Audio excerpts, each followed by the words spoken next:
Hey guys, welcome back to the BMG Loft. Today I am going to be reviewing um, if you're a bass player, you've probably been hearing a lot of hype about these Sire basses, that Marcus Miller line that came out about being extremely affordable and basically having tons of features that you can only get on higher end basses, and with it having absolutely great playing ability and tone. I mean, just it's offering, they're talking about, they're hyping it to be just awesome and especially for the price.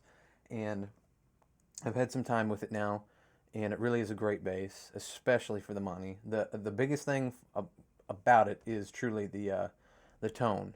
The tone is absolutely fantastic, and this is going to be a very unbiased review. I have no affiliation with them. I have no reason to try to promote it to get anything out of it. I'm blessed to have several good instruments, and it's not a matter of me needing anything or anything like that. I just want to give an unbiased review on this because being a bass player,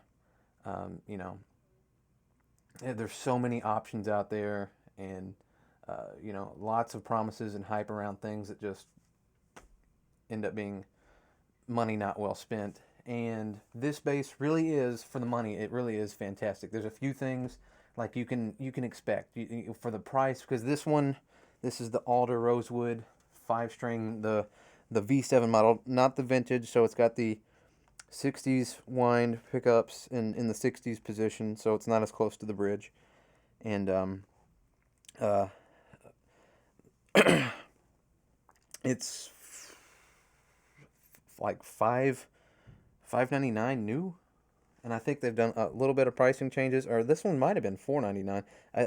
There's been some pricing either way at either price. I mean, 18-volt preamp system with a master tone that works in passive and active, sweepable mids. It's got a high mass bridge. The pickups are USA made. It's got a bone nut on it, and out of the box, it played pretty solid. Um, so I mean, for what they're advertising this for and selling it for, it really is amazing. We're going to go through a few examples, but I just want to talk about it first. It's a typical jazz bass weight. It's like 10 pounds, maybe a little over. So it's not the lightest bass in the world, but it's also far from the heaviest I've had. This one, I think, is a little under 10 when I had it on the scale. Something that I would definitely try to replace, which they've done their own pattern design on this, so it's hard to get anything to match without having to drill holes, is the tuning pegs. The tuning keys, definitely, I would suggest replacing. Um, they just, you're not going to be able to go all out on every single aspect of the bass and be able to keep that kind of price. And tuning keys, they have that feel, and when you're turning, the ratios seem like they could be tighter. And the bridge is great, and it's a high mass bridge. I think it's a solid brass. But an issue I have ran into is when you go to adjust intonation, the screw doesn't go all the way through, so it has a stopping point, and it doesn't have a lot of play in it to adjust. And I had a little bit of issues with the B string, so that's a little bit of an issue for me. But I mean, again, it's for the money, it's not that big of a deal. It's also string through body option, so you can go through the bridge or through the body. And again, it's an 18-volt preamp system, so it has a lot of headroom.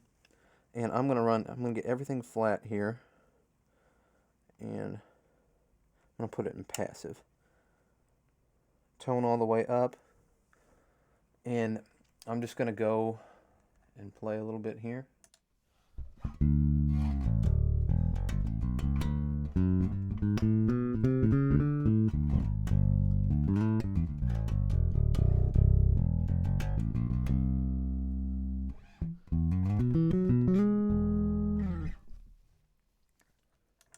So in passive, it's got that jazz tone. It definitely does. And then when you engage the active, as is,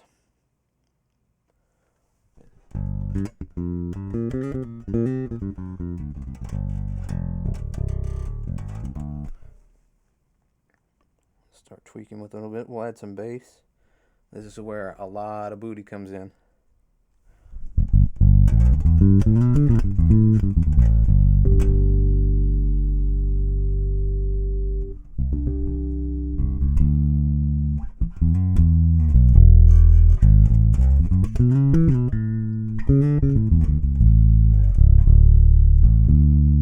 As you can hear, it plays pretty evenly across the neck.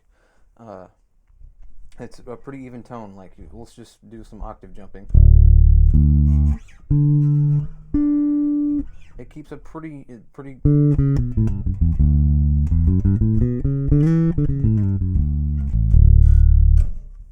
And I'm running this, as you can see, I am running it through the UAD.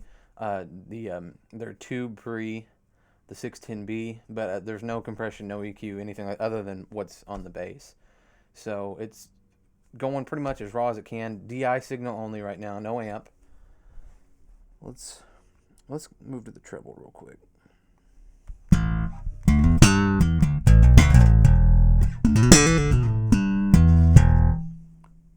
That's all the way up. Let's cut it.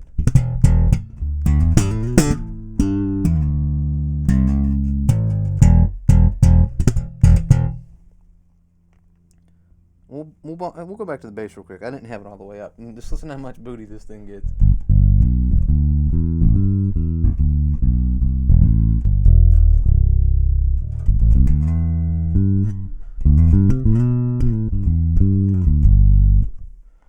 If you cut it.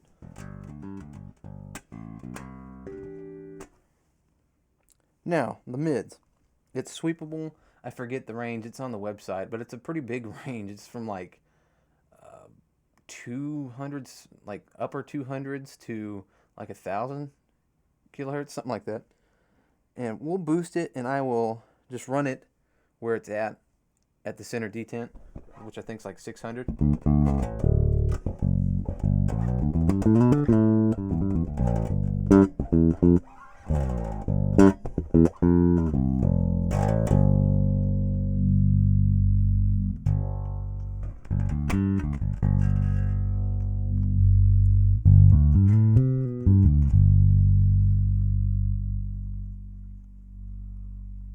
So you can hear there's tons of tonal options for you, whether it's for recording or if you're doing live, trying to maybe reduce some of the boominess in the room. You have a lot of control over that with your mids, sweepable mids there. Let's go ahead and move it to the bridge pickup. Run everything flat. We're in active.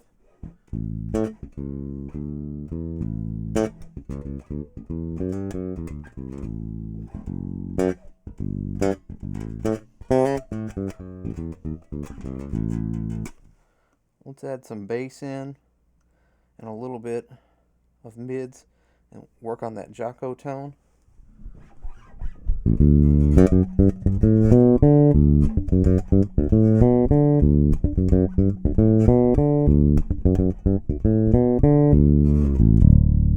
As you can hear, it's pretty punchy.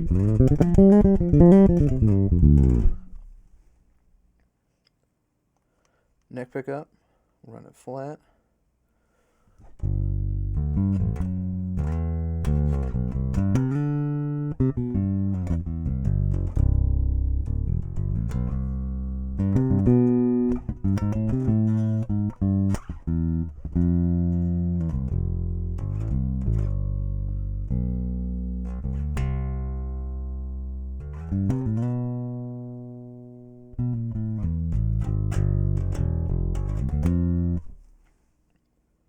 Let's roll off the treble, bump mid-range just a bit, bass just a bit, see if we can kind of get a old P sound going.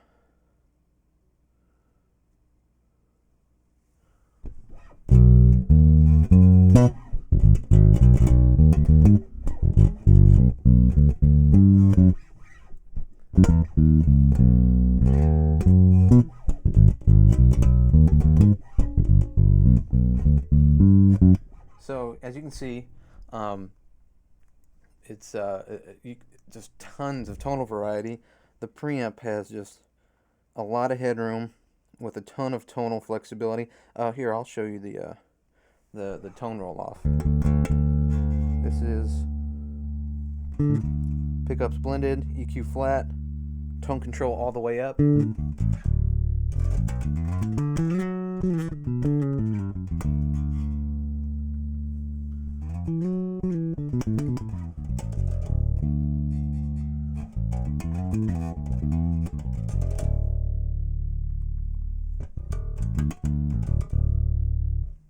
So as you can hear, I mean, there's just a ton of flexibility with this bass. It plays good. The neck radius is 7 1/4 inch, which is pretty sloped for me. It's not a deal breaker because I love the tone of this bass, and it still plays. It really does play good. I would prefer to have at least an option for like a 9 1/2 inch, or I personally prefer 12-inch neck radius for bass, but I'm not going to complain for the kind of tones that you get out of this bass. I mean, all I need for a sound that I like, for just normal, what a lot of the stuff I do for just fingerstyle, keeping the rhythm and groove, is just adding a little bit of bottom, tone control all the way up, active, and I mean,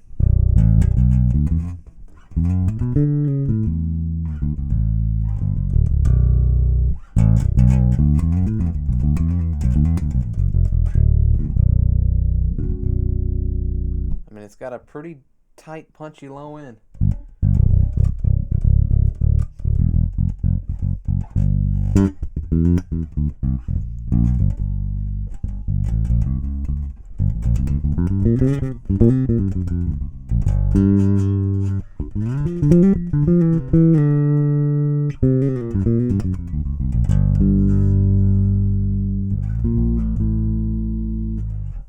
And, you know, if you're wanting to use it for slap, keep that bottom end up, dime the treble, and cut back on the mid-range a little bit,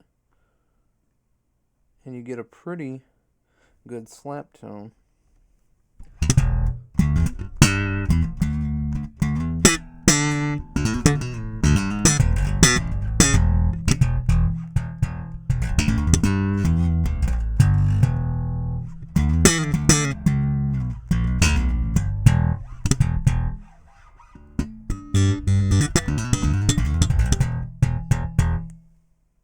So yeah, for the money, you're not going to beat these basses. You're just not. Oh, and when I showed you the headstock, you may notice the logos were gone. I picked this up used, and the guy was going to put his own custom logos on, so it didn't have a logo. But this is the Sire V7, so go check them out. They're calling themselves the Game Changers, and you'll see hashtag Sire Revolution a lot. And I get it, because these basses are fantastic, and for the money, I mean, it's unreal. It's unreal, the sounds you can get out of it, and just pure vintage jazz tone for sure. So yeah, go check them out, man. Look them up, Sire. Just Google Sire. They have SireUSA.com. I think they have a few other links. So yeah, man, you guys got to check them out. It's pretty incredible what they're doing. So yeah, till next time, guys. Keep it grooving.